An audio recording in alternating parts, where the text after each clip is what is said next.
Actor John Leguizamo is mocking Dean Cain for joining Immigration's Customs Enforcement. The ex-Superman took to social media early August announcing he's becoming an ICE agent because he wants to, quote, help save America. Leguizamo slammed Cain in an Instagram post. Take a look.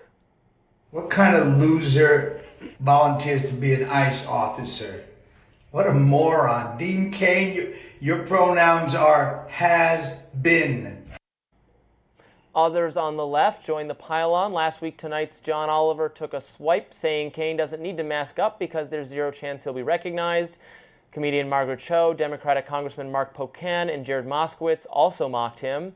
But Cain is brushing off the haters. Here he is last night on Piers Morgan. Let's watch. You can make the cheap jibes, and that's funny. And Bill Maher did it, and a couple of our congressmen did it too. But the fact that I'm being pilloried or attacked for joining up with a federal law enforcement agency is insane. Well, I think the 90s Superman getting into ICE is random because also the age requirement for most other people that are not actors that want to do this for a political stunt, he'd be too old to join ICE, right? They usually, I believe, don't quote me, around 37 is the age. So I think ICE has said all are welcome now. Yeah, now because him. They said, oh, well, we welcome him. We made an exception. I mean, I just am like, no, this is a joke. This is a joke. Like, you don't like when actors jump in on the, let's say, SAG Awards or whatever award shows happen, the Grammys, and give a political speech. So join ICE and just be quiet. Don't make an announcement. Like, you're not saving America. Nothing that you do, Dean Cain, is going to really change the lives of people who are crossing the border illegally. Like, just stop. Like, please. He's mostly a conservative personality now rather than I know he was 90s Superman. A long time. He does a lot of appearances in conservative media. That's what he's known for. I guess my take might surprise you here. I actually don't really love when celebrity people do law enforcement-esque stunts. Who was the other guy who used to do that all the time? I didn't know this was a thing He's that like happened. Who was the sheriff? Shaquille O'Neal? Shaquille O'Neal did it. And there's that weird guy who's got the ponytail. I can't think of his name right now. I didn't know this was a thing. Yeah, it's a thing. No, I don't know. I can't think of his name. It makes me upset. Or it doesn't make me upset. I don't care that much. But it seems weird. It's for optics. I don't know. I don't like ride-alongs for law enforcement of famous people. It just seems like a stunt to me. So he can do it if he wants. I think John Leguizamo and whoever are calling more attention to it, which is what it is designed to do. And obviously, I don't think working in law enforcement is bad or is something to be disparaged. We need people working in law enforcement. I'm happy to have more people working in law enforcement in DC, for instance.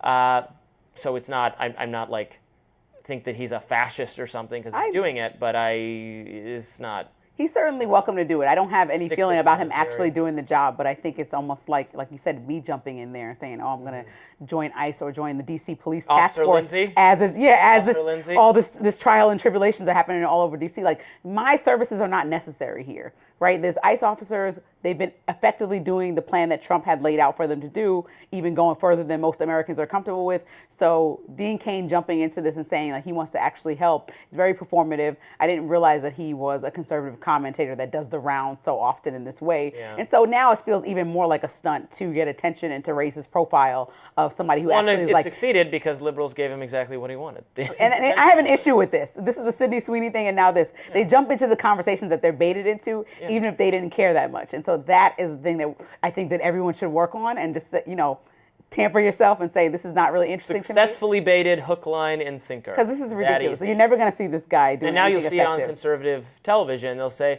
Dean Cain being canceled by those liberal woke skulls who hate our dear law enforcement officers, and but they gave him the other piece of the puzzle by doing that. I mean, but nobody's really super happy or proud or excited about this. I don't really. You're seeing a lot of praise, like, oh, this is beautiful. Like, even you just said. So I think the most feeling that you're getting out of everyday Americans are like, it's a stunt to me. Cool, like good for you. That much. Right, it feels very stunty. So I think, just like people are tired of the phony clutching the pearls from the Democrats, people are tired of the performative acts like being a fake police officer, ICE officer from Dean Cain. Yeah, and also conservatives are about only, able-bodied people should be serving in the military, for instance, right? The whole not wanting to make the standards less so that you could have more women or more whoever. So he was a DEI hire. Consistent with that. I don't Dean know, Cain maybe was a DEI I'm not saying hire. maybe he's in good shape. Maybe he can do all the requirements of the position. That does it for us on Rising Live. Thanks for watching, and look out for more exclusive YouTube content coming your way today. Please be sure to like, share, and subscribe to the Hills YouTube channel so you never miss any content. And for those of you who like to listen while on the go, we're now available anywhere you can find podcasts. See you later.